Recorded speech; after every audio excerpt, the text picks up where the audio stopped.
राधे राधे दोस्तों, आप सभी को हरिहर लोकगीत माला चैनल में स्वागत है। दोस्तों, आज हम एक भोजपुरी में कन्यादान का गीत लेके आए हैं। उम्मीद करते हैं आप सभी को अच्छा लगेगा। अगर अच्छा लगे तो प्लीज़ मेरा चैनल को सब्सक्राइब, लाइक, शेयर और कमेंट जरूर करें। धन्यवाद। नवरे महीनवा बेटी के कोखिया, पोसनी रामा जन्मे बेरिया संकट, सहनी रामा जन्मे बेरिया संकट, सहनी रामा।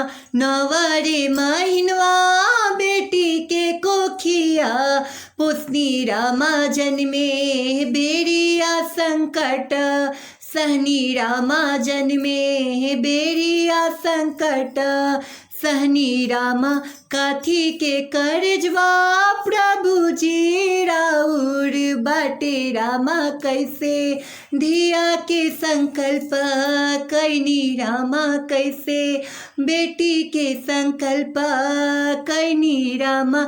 धीरे बोला धनिया हो, धीरे बोल रामा, सुनी ली हंसा जाना लोग रामा, सुनी ली हंसा जाना लोग रामा। धीरे बोला धनिया हो, धीरे बोल रामा, सुनी लीहे साजना लोग रामा, सुनी लीहे साजना लोग रामा।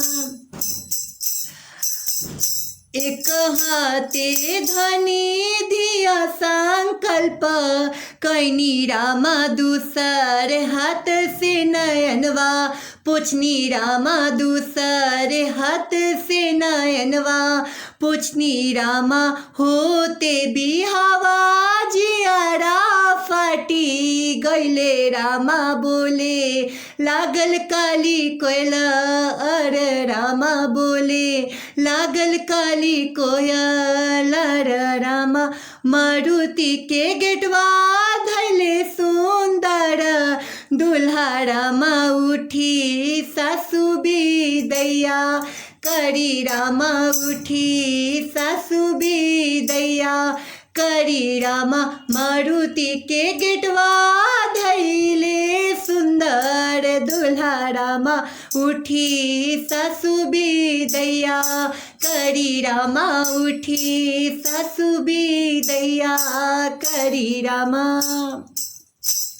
अतने बचनिया पापा मोरा सुनी लेलन रामा, अखी आसे लोड़ा ढरे रामा, अखी आसे लोड़ा ढरे रामा।